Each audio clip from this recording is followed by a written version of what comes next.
ఇప్పుడు చెప్పండి. నాకు డ్రింక్ అనేది అలవాటు అనేది లేదు. మరి ఎందుకు మరి నాకు నాలుక యాక్చువల్గా ఎందుకు తిరగట్లేదు మరి? నాలుక ఏం తిరుగుతుంది? నాలుక ఏమి తిరగకుండా. మొన్న మాట్లాడిన తీరు వేరు. ఇప్పుడు మీరు క్రైస్తవులు. క్రైస్తవ్యంలో తాగడం ఉండదని మీరే చెప్తారు. మళ్ళీ మీరే తాగుతారు. మళ్ళీ తాగి నేను కాల్ చేస్తారు. తాగలేదయ్యా బాబు. తాగండి. ఇప్పుడు మీ మనస్సాక్షి అనేది నాకు ఇక్కడ చెప్తుంది. ఏం చెప్తుంది నీకు మనసాక్షి? అవునా? మీరు ఇంతకు ముందు మాట్లాడినట్టు ఇప్పుడు మాట్లాడుతున్నారా? అంటే ఇంతకుముందు మాట నీకు గుర్తుందన్నమాట. ఏంటి ఏంటి అసలు మాట్లాడింది ఏంటి చెప్పు. యాక్చువల్గా నాకు ఇంతకుముందు ఫోన్ చేసినప్పుడు నాకు మీరు కమాండింగ్ గా చెప్పినారు. మీరు కూడా కమాండింగ్ గానే మాట్లాడారు అప్పుడు. మరి ఇప్పుడు ఆ కమాండింగ్ తగ్గింది, కొంచెం తాగినట్టుగా ఒక మైకంగా మాట్లాడుతున్నా. మీకు ఇవన్నీ టెన్షన్స్ ఎందుకండి? ఈ టెన్షన్స్ నాకు వద్దనే నేను మీకు ఫోన్ చేస్తున్నాను. ఫోన్ చేయడం ఏమంటే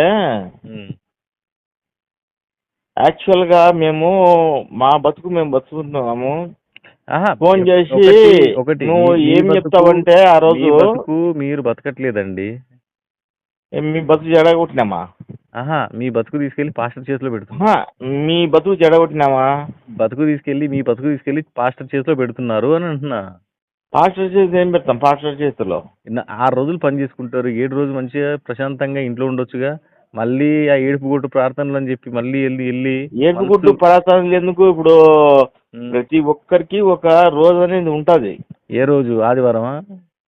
ఆదివారం ఉంటది, ఒక్కొక్కరికి శనివారం ఉంటది, ఒకరికి శుక్రవారం. ఎంతసేపు వెళ్తారు? మహా అంటే 5 నిమిషాలు వెళ్తారు, 10 నిమిషాలు వెళ్తారు. గుడికి వెళ్ళి మొక్కుకున్నామా, వచ్చామా, అంతే. ఇంట్లో అయితే దీపం దగ్గర మొక్కుకున్నామా, బయటికి వెళ్ళిపోయామా, పని చేసుకున్నామా. పనియే పరమాత్మ దీంట్లో. దాంతో మనకు సంబంధం ఏముందంట? నేనేమంటున్నానంటే మీరు ఆదివారం రోజు ప్రశాంతంగా ఇంట్లోనే హాయిగా ఉండొచ్చు కదా, పిల్ల పాపలతోటి. అవును, చర్చిలో హాయిగా ఉండొచ్చు కదా మేము. అక్కడ ఏడుపు. ఇంకోటి ఏంటంటే కొంతమంది రోగులు వస్తారు. అక్కడ రోగులు రాదు. అక్కడ మామిడి తోరణాలు ఉండవు, ఒక పసుపు ఉండదు, ఒక బంతి పూలు ఉండవు. అక్కడ ఇవన్నీ ఎందుకు చెప్తుంటే సైంటిఫిక్ గా ఇవన్నీ కూడా అవన్నీ కూడా లేదు. ఇంట్లో మీరు పసుపు వేసుకోరా? పసుపు వేసుకోరా ఇంట్లో మన కూరల్లో పసుపు వేసుకోరా? పసుపు ఏంటి? యాంటీబయోటిక్. అది వేస్తున్నారు. అది దాని పక్కన పెట్టండి. అది చర్చిలో కూడా వేసుకోవచ్చు కదా మరి. కనీసం చర్చి గడపకు పసుపు వేసుకోవచ్చు కదా. యాంటీబయోటిక్ కదా ఆరోగ్యరీత్యా. ఎందుకు అంటే యెహోవాకు గాని యేసుకు గాని పసుపు కుంకుమ అంటే భయమా? పూలు అంటే భయమా? కుంకుమ అంటే భయం లేదు. ఒక బంతి పువ్వుకి భయపడేవాడు దేవుడు ఎలా అవుతాడు? ఒక తోరణానికి భయపడేవాడు దేవుడు ఎలా అవుతాడు? ఒక పసుపుకు భయపడేవాడు దేవుడు ఎలా అవుతాడు? కుంకుమకు భయపడేవాడు దేవుడు ఎలా అవుతాడు? చెప్తే అర్థం కావడంలే. నేను మీకు చెప్తున్నానండి. ఇప్పుడు అక్కడికి అందరికి వచ్చేది రోగులు వస్తారు. పూలు పుష్పాలు ఇలాంటివి మాకు అడ్డం లేవు. నేనేమన్నాను? ఆవిడికి భయపడే దేవుడు మీకెందుకు అక్క? అవి మాకు ఆటంకం కావు. అవి మరి పెట్టుకోవచ్చుగా. పెట్టుకుంటున్నాం కదా. ఎక్కడ? నేను అనేది చర్చిలో పెట్టుకుంటున్నాం కదా. సరే, ఒకసారి రేపు చర్చిలో ఇవన్నీ పసుపు, ముగ్గు, కుంకుమ ఇవన్నీ ఒకసారి వేసి నాకు పెట్టుకుంటే ఒకటి, పెట్టుకోకపోయినా అవును. ఇప్పుడు అట్ట కాదు. ఇప్పుడు మగాడికి ఒక రూపం ఉంటుంది, ఆడదానికి ఒక రూపం ఉంటుంది, అటు ఇటు కాని ఇంకో రూపం ఉంటుంది. ఇది ఏ రూపం అనేది మీకు తెలియాలి కదా. ఇప్పుడు నేను మగాడిని అని చెప్పుకున్నంత మాత్రం బట్టలు వేసుకుంటే కాదు కదా. అట్లాగే ఇప్పుడు చర్చ్ అని మీరు అంటున్నారు. మీరు చర్చిలో ఇవన్నీ కూడా మీరు పెట్టొచ్చు అంటున్నారు. మరి పెట్టి ఒక ఫోటో దించి మరి పంపించమంటే మళ్ళీ అది అలా అయితేనే ఇలా అవుతుందా అని మీరు అడుగుతున్నారు. అలా చేయడం వల్ల మీకేం లాభము? లాభం కాదు, మీరు చెప్తున్నారు కదా. ఇప్పుడు మీరు ఏం చెప్తున్నారు? లాభమేమి? ఇక్కడ లాభ నష్టాల గురించి నేను చెప్పట్లేదు మీకు. పోనీ ఏమైనా మీకు ఉపయోగంగా ఉందా? పోనీ మీకేమైనా ఉపయోగంగా ఉందా? మాకు లేదు. మరి లేదు కదా. మరి లేనప్పుడు మరి ఎందుకు చర్చికి వెళ్ళడం?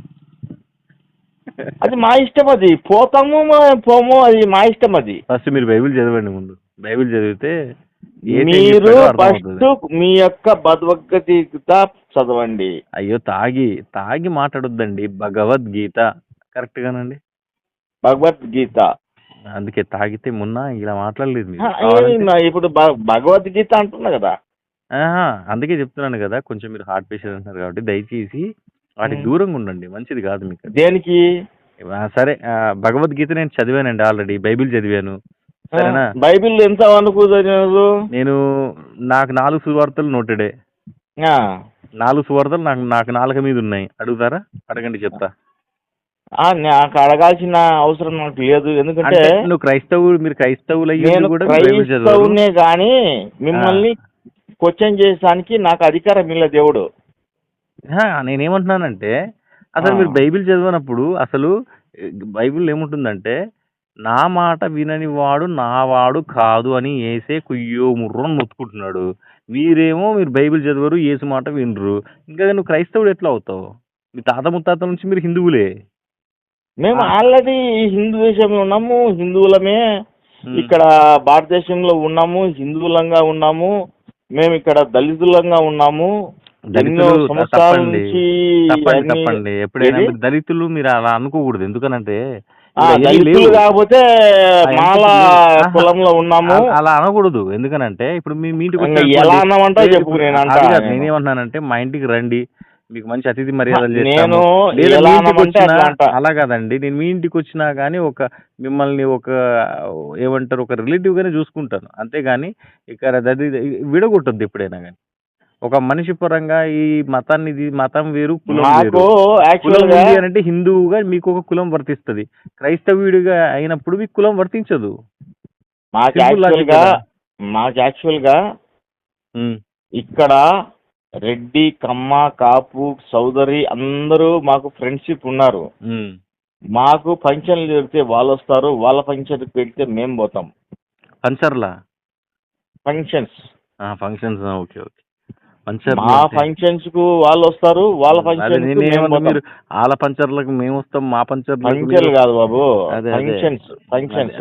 ఓకే. ఏమి మాకు ద్రాక్షరసం మహిమ అంతా చెప్పండి. ద్రాక్షరసం మహిమ అట్లాంటివి ఏమి లేవు. కానీ ఎందుకు మీకు చర్చిలో బల్ల ఇవ్వరా? బల్లారదం రోజు ద్రాక్షరసం ఇవ్వరా? రొట్టె ముక్క ఇవ్వరా? ఆ ద్రాక్షరసం అనేది అది పులియని ద్రాక్షరసం. పులియని ద్రాక్షరసం అది ఎక్కడి నుంచి వస్తుందా ద్రాక్షరసం? ఎక్కడ మనం బజార్లో కొనుక్కోవచ్చు, ఏమి అక్కడ ఎక్కడి నుంచి రాదు. వాళ్ళు మీకు చెప్తారు కదా, ఆ పులిని ద్రాక్షరసం అనేది ఎక్కడి నుంచి తీసుకొస్తారు? బజార్లో మన ఫ్రూట్ సెంటర్ లో పోతే ద్రాక్ష జ్యూస్ ఏమంటే ఇస్తారు. అసలు పులియింది అని అంటే ఒక 2 రోజులు పులిసిపోద్ది ఏదైనా కానీ.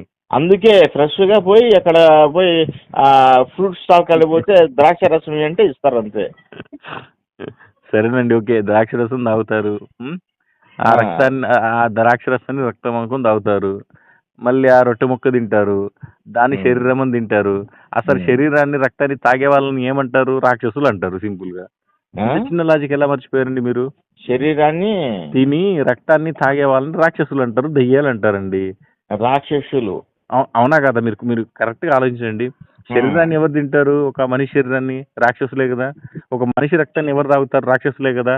అంటే మీరు రాక్షసుల అని మీరు ఒప్పేసుకుంటున్నట్టుగా. ఇట్లా దీన్ని ఏమంటారంటే వితండవాదం అంటారు అన్నమాట. లేదండి, నిజమే మాట్లాడుతున్నాను. ఇప్పుడు అరే వితండవాదము అది ఎట్లా అంటే బైబిల్లో మీరు నా శరీరం తిని నా రక్తం తాగినట్లనే గాని నిత్య జీవం పొందరు అని చెప్పి ఉంది ఒక మాట. అంటే రొట్టె తిని ఆ రొట్టెని శరీరం అనుకొని ఆ ద్రాక్షరసాన్ని ఆ రక్తం అనుకొని తాగిస్తే నిత్య జీవం పొందినట్టు. మళ్ళీ వాడు బయటకు వచ్చి ఎన్నో పాపాలు తీసుకోవచ్చు, ఇంకా ఏమైనా చేయొచ్చు, ఇంకా ఎట్లాగే ఉండొచ్చు. బైబిల్ చదవద్దు, ఏం చదవద్దు, అంతేనా? అక్కడ బైబిల్ ఎక్కడ కూడా బయటికి పోయి పాపాలు చేయమని ఎక్కడ లేదు. నేనేమంటున్నాను, మీరు బైబిల్ చదివారని అడిగా. నేను యాక్చువల్ గా బైబిల్ చదివాను. ఎన్ని సువార్తలు చదివారు? ఒక 4 సువార్తలు. ఎన్ని సువార్తలు చదివినావో ఏమి చదవలేదు అవి. సరే చెప్తాను. నేనేమంటున్నానంటే, ఆరోగ్యంగా ఉండండి, అనవసరమైన టెన్షన్ తీసుకోకండి మీరు, ఓకేనా? ఆరోగ్యంగా ఉంటాం, కానీ మీరు మాత్రము దయచేసి చెప్పండి సార్. క్రైస్తవుల మీద మీకు వ్యతిరేకంగా ఏమన్నా చేస్తేనక ప్రార్థన చేయండి, నా కొరకు కన్నీళ్ళు ప్రార్థన చేయండి. మీ కొరక? నా కొరకు ప్రార్థన చేయరా? ఇది పాపల కోసం. మీ కొరక? నా పాపల కోసం ప్రార్థన చేస్తారు కదా, నన్ను కూడా పాపను అనుకుని ప్రార్థన చేయండి. అంటే ఒక ఆత్మ మాత్రం రక్షించాలి మీ యేసు ప్రభు చెప్తే మీరు ఆత్మల్ని మీరు ఈ విధంగా మీరు ఒక అది కాదు శాడిస్ట్ గా అక్కడ నుంచి ఒక విప్లవకారుని మాదిరిగా క్రీస్తును గురించి వ్యతిరేకంగా చేసే వాళ్ళ మీద మేము మీ కోసము ఏం ప్రార్థన చేస్తామంటే మీరు మార్పు చెందండి, మీరు రాండి అని ప్రార్థన చేస్తాం తప్పనిసరిగా. చేయండి మరి, అదే ప్రార్థన చేయండి. కానీ దీవించమని చెప్పండి నన్ను, యేసు ప్రభుకి మంచి నన్ను దీవించమని చెప్పండి, నాకు మంచి మార్పు కలిగించమని చెప్పండి. చేస్తాం మేము. చెప్పండి, నేను అడిగినట్టు కూడా చెప్పండి, నా పేరు కూడా చెప్పండి. ఏది నువ్వు అడిగినట్టుగా నేను అడిగినట్టుగా చెప్పండి అంటున్నాను. ఎందుకంటే మీ ప్రార్థన అడిగినట్టు మీ ప్రార్థన వింటాడు కదా. ఇది వ్యంగ్యంగా ఉంటుంది అన్నమాట. అయ్యా అంటే మీకు అంటే ఆయన మీ ప్రార్థన ఆయన వింటాడనే విశ్వాసం కూడా మీకు లేదా? విశ్వాసం ఉంటే ఇక్కడ కొండను అక్కడ పడిపోదు అంటే పడిపోద్దు అంట. మరి ఏదైనా తవ్వించడానికి క్రేన్లు ఎందుకు, జేసీబీలు ఎందుకు? ఒక ఆవగింజ తీసుకెళ్ళి అందరు కలిసి మీరు ప్రార్థన చేస్తే ఇక్కడ ఉన్న కొండ పడిపోద్ది కదా. ఒక విషయం చెప్తా, వింటారా మీరు? చెప్పండి. చాలా మంది జై శ్రీరామ్ అంటారు. చాలా మంది ప్రపంచమే ఉంటుంది జై శ్రీరామ్ అంటారు. ఆయన పిల్లాన్ని రావణాసురుడు తీసుకుపోతాడు. అవునా? మీరు చూసారు చెప్పేది మీరు చూసారా? చెప్పేదేనండి. బైబిలే తెలియదు మీకు, ముందు బైబిలే తెలియదు. మీరు రామాయణం దగ్గరికి ఎందుకు వెళ్తారు? అసలు మీ ఇంట్లో రామాయణం ఉందా? నా దగ్గర బైబిల్ ఉంది.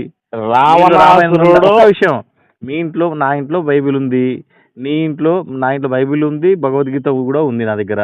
ఓకేనా? మీ దగ్గర అసలు మీ భగవద్గీత లేదు, మీ దగ్గర రామాయణం లేదు. లేనప్పుడు ఎందుకు మాట్లాడతారు మీరు? మీ దగ్గర అది మాట్లాడండి. రావణాసురుడు సీతమ్మను ఎత్తుకుపోయినాడు లేదా? ఏంటి ఒక పని చేయండి, రామారావు నుంచి ఏ సినిమాలు అవన్నీ చూడండి. చూసిన తర్వాత మీ ఇంటికి మీ ఆన్సరే వాల్మీకి రచించిన రామాయణాన్ని చదవండి. కనీసం చదివితే ఇన్ని రోజులు నేను పాపిని అనుకున్నాను మీరు ప్రార్థనలు చేసి ఉంటారు కదా. దాంట్లో కనీసం 75% మీ పాపాలన్నీ పోతాయి ముందు. దాని తర్వాత మీకు క్లారిటీ వచ్చేస్తుంది. అప్పుడు మీరు ఆ ప్రశ్న నాకు అడగాలి. మీరు కనీసం 10వ తరగతిని అంటే 10th క్లాస్ చదవక ముందే నేను డిగ్రీకి క్వశ్చన్లు అడుగుతాను అని అంటే కరెక్టా? కాదు కదా. కాబట్టి ముందు మీరు వాళ్ళు చెప్పిన వీళ్ళు చెప్పిన పక్కన పెట్టండి, చదవండి. మీకంటూ భగవంతుడు దేవుడు సొంత విచక్షణ జ్ఞానం ఇచ్చాడు, మీకు కావాల్సిన శక్తి ఇచ్చాడు. చదివిన తర్వాత అప్పుడు క్వశ్చన్ అడగాలి. ఎన్ని గురించి ఆలోచించలేదు నేను. మరి నాకు బైబిల్ గురించి నాకు అడగండి. మరి నేను రామాయణంలో రాముడు తన యొక్క భార్య సీతను రావణాసురుడు తీసుకుపోయాడు. సీత కాదండి, శీతాకాలం కాదు. మీకు కనీసం దాంట్లో రామాయణంలో ఉండే పేర్లు కూడా మీకు పలకడం తెలియదు. మరి తెలియనప్పుడు మరి సీతను తీసుకుపోయాడు కదా. నేనేమంటున్నాను, మీరు రామాయణం చదివిన తర్వాత మాట్లాడగలను. సీతను తీసుకుపోయాడు చూడలేదు సినిమా కథలో ఈ పదం దగ్గర లేదా ఈ సీన్ ఉంది అని అంటే అదేలా? అది కాదు కదా. నేను చెప్పేదానికి ఆన్సర్ ఇవ్వండి. నేను ఏమంటున్నాను, ఇప్పుడు మీరు ఇంకా సినిమానే చూడలేదు, ఆ సినిమాలో ఈ సీన్ ఉందట కదా అంటే ఏ సినిమా చూడమంటావు? నేనే ఒక ఎగ్జాంపుల్ చెప్తున్నాను, మీకు రామాయణమే తెలియదు. నేనేమంటున్నాను, మీరు రామాయణం చదవండి, చదివిన తర్వాత అప్పుడు ఈ ప్రశ్న అడగండి. చదవక ముందు అడగొద్దు కదా. రామాయణము చదవడము అన్ని అయిపోయినాయి. ఎక్కడ బైబిల్ మీరు ఏం చదివారు అని అంటే బైబిలే చదవలేదు మీరు. రామాయణం చదివాము అంటే అది అబద్ధం. బైబిల్లో మీకు 2వ ఆజ్ఞ ఏముంది? 3వ ఆజ్ఞ అనుకుంటా, అబద్ధాలు ఆడకూడదు అని చెప్పి. ఎందుకండి చదివానని అబద్ధం ఆడతారు?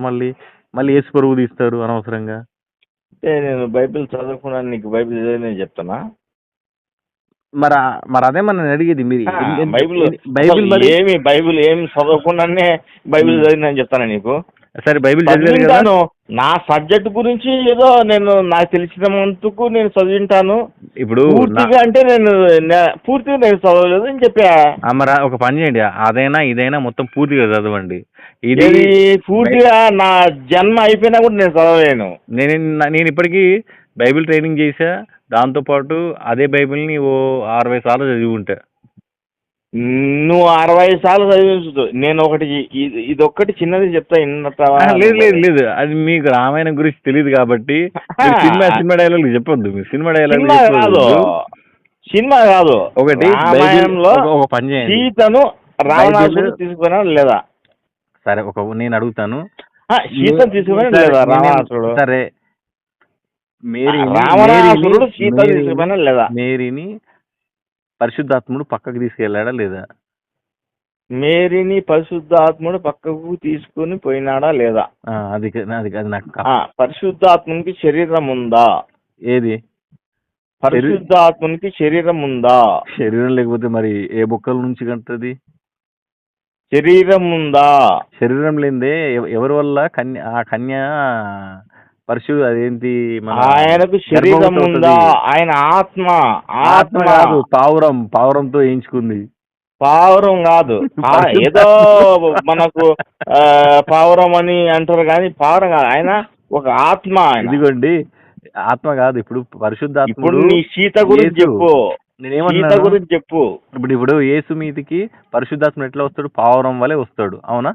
కాబట్టి అది కాదు. అంటే మేరీ యొక్క భర్త ఎవరు? మేరీ భర్త పావురం అని క్లియర్ చేశారు. ఇప్పుడు ఈ యొక్క సువార్తను ప్రపంచానికి వాడు చేస్తే అవుతుందా? మీరే చెప్పారు కదా, పరిశుద్ధాత్మను పక్కకి తీసుకెళ్లాడు. ఎవరిని? మేరీని. మేరీ తీసుకుపోయినాడని బైబిల్ ఒక మాట చూపించు. మీరే అన్నారు కదా పక్కకి తీసుకెళ్లాడు, కానీ శరీరం ఉందా? పోయినాడు అని అక్కడ ఏం లేదు. మీరే అన్నారు కదా, మీరేమన్నారు? పక్కకి తీసుకెళ్లాడు కానీ పక్కకు తీసుకుపోయినాడు. ఇది ఆల్రెడీ మొత్తం రికార్డ్ అయింది. పక్కకి తీసుకెళ్లాడు కానీ శరీరం లేదన్నారు. పావురం శరీరం ఉంది అంటే పావురంతో కన్నదే కదా అర్థం. సర్లేండి, అనవసరమైన ఏదో వ్యంగ్యంగా మమ్మల్ని విమర్శించడానికి మేరీ గురించి అని చెప్పి మాట్లాడము. సరేనండి, ఓకే. నేను ఇట్లాంటి మాటలు నేను కూడా మాట్లాడంటే చాలా ఉంటాయి. మీ దగ్గర ఉన్నటువంటి రామునికి తండ్రి ఎవడు, సీతకు తండ్రి ఎవడు? సరే, ఇదే ప్రశ్న అడుగుతాను. మీ రామునికి తండ్రి ఎవడు, మీ సీతకు తండ్రి ఎవడు? దశరథ మహారాజు. మీ రామునికి తండ్రి నేనేమంటున్నాను? ఎవరు? సీతకు తండ్రి ఎవడు? సరే, నేను మీకేమడుగుతున్నానంటే యేసుకు తండ్రి ఎవరు చెప్పండి? యేసుకు తండ్రి పరలోకమందున్న తండ్రి. పరలోకమందున్న తండ్రి మరి పరిశుద్ధాత్ముడు కడుపు చేసిపోయాడు కదా, పారిపోయాడు. పరిశుద్ధాత్మ దేవుడు ఆయన వచ్చి ఏం చేశాడంటే ఆ యొక్క తండ్రి యొక్క ఆజ్ఞను తీసుకొని వచ్చి, ఆజ్ఞను అంటే పక్క నుండి చూశాడు అప్పుడు యెహోవా ఆజ్ఞను, పరిశుద్ధాత్ముడు చేసే ఆయనను మనుషులు లేకుండా భూమి మీద ఇక్కడ పుట్టించాలని ఆమెకు ఆ విధమైన ఆ కార్యాన్ని దగ్గరుండి యెహోవా చేయించాడు. పోనీ యెహోవా పరిశుద్ధాత్ముడికి ఏమవుతాడు? యెహోవా పరిశుద్ధాత్ముడికి తండ్రి అవుతాడు. యేసుకి తండ్రి అవుతాడు. మరి పరిశుద్ధాత్ముడు యేసుకి ఏమవుతాడు? పరిశుద్ధాత్ముడు యేసుకు ఏమవుతాడు? అన్న తమ్ముడైతాడు. అన్న తమ్ముడైతే అన్న ఎవరు, దీంట్లో తమ్ముడు ఎవరు? యేసు అన్నానా లేకపోతే పరిశుద్ధాత్ముడు అన్నానా? వాళ్ళు అన్నదమ్ములు అండి. అన్నదమ్ములు కదా. దీంట్లో యేసు అన్నాన్ని అనాలా లేదంటే పరిశుద్ధాత్ముని అన్న అనాలా? వాళ్ళు అన్నదమ్ములు అన్నప్పుడు అక్కడ ఏమొస్తుందంటే, నేనేమంటున్నానంటే యేసు అన్న అవుతాడా, లేదు అని అంటే పరిశుద్ధాత్ముడికి యేసు తమ్ముడు అవుతాడా? పరిశుద్ధాత్ముడికి యేసు తమ్ముడు అవుతాడా? తమ్ముడు అవుతాడా, అన్న అవుతాడా? పరిశుద్ధాత్ముడికి యేసు, పరిశుద్ధాత్మునికి యేసు తమ్ముడు అవుతాడా అని అంటున్నావు. తమ్ముడు అవుతాడా, అన్న అవుతాడా? మీరే అన్నారు కదా అన్నదమ్ములు అవుతారని. అన్నదమ్ములు వాళ్ళు ఈక్వల్ గా ఉన్నారు అక్కడ. వాళ్ళు ఈక్వల్ గా ఉన్నప్పుడు ఒక అన్ననో లేదంటే ఒక తమ్ముడో వెళ్ళి ఒక తల్లికి కడుపు చేస్తే ఇప్పుడు పరిశుద్ధాత్ముడికి యేసు తండ్రి అనాలనా, తమ్ముడు అనాలనా? పరిశుద్ధాత్మునికి యేసు తండ్రి అనాలా, తమ్ముడు అనాలనా? ఇప్పుడు పరిశుద్ధాత్మునికి యేసు తండ్రి ఎట్లా? ఎందుకంటే తండ్రి పరిశుద్ధాత్ముని వలన మేరీ గర్భవతి ఆయన ఉంది. పరిశుద్ధాత్ముని వలన ఈ మేరీ గర్భవతి ఆయన అంటే అయింది కదా. ఇప్పుడు చెప్పండి, ఇప్పుడు మీ లాజిక్ ప్రకారంగా ఒక అన్నొచ్చి మేరీ దగ్గర పడుకొని తమ్ముడిని అన్నాడు అని అంటే ఆ విధంగా లేదు అక్కడ. ఇప్పుడు పరిశుద్ధాత్ముడు వచ్చి మేరీ దగ్గర పడుకున్నట్లు లేదు. ఏదో పడుకున్నాడా తెల్లారి? లేదు అక్కడ లేదు. గర్భవతి అయితే పరిశుద్ధాత్మ వల్ల అయింది. అయినప్పుడు యేసు ఏమవ్వాలి? పరిశుద్ధాత్మ తండ్రి వల్ల అవ్వాలి గర్భం కానీ ధరించింది. తండ్రి అవ్వాలి కానీ తమ్ముడు ఎలా అవుతాడు? అన్న ఎలా అవుతాడు కదా? కాబట్టి ఇంకొకసారి బైబిల్ తిరిగేసి చదవండి. తికమక నువ్వు అవ్వకండి. తిరిగే చదువుకో. సరేనండి, ఓకేనా? నేను కూడా తిరిగి చదువుకుంటాను. ఉంటానండి. బాయ్. బాయ్ కాదు, మీ తర్వాత మాట్లాడతాను. లాజిక్గా నేను మళ్ళీ మీరు తర్వాత మాట్లాడతాను. తర్వాత మాట్లాడడం కాదు. ఇక మీరు క్రిస్టియన్ల గురించి ఏదైనా మాట్లాడేటప్పుడు ఒకటి, మీ దేశానికి మేము అపకారం చేశామా అని చెప్పి ఆలోచన చేసుకుని మాట్లాడండి. అంటే నాకు అర్థం కాక అడుగుతానండి. అంటే మీరు భారతదేశం కాకుండా వేరే దేశం నుంచి ఎక్స్పోర్ట్ అయ్యారు? నేను ఏ దేశంలోనా ఉంటాను. క్రిస్టియన్లు నీకు నీ యొక్క దేశానికి న్యాయం చేశారా, అన్యాయం చేశారా, అపకారం చేశారా, సరేనండి, ఉపకారం ఓకే, ఓకే. చేశారా అని చెప్పి నువ్వు మాట్లాడు. నేను మళ్ళీ మాట్లాడతానండి. ఇంకోటి, నాకు వేరే మా పని ఉంది, మళ్ళీ యొక్క మాట్లాడతాను. దేవుని గురించి మాట్లాడేటప్పుడు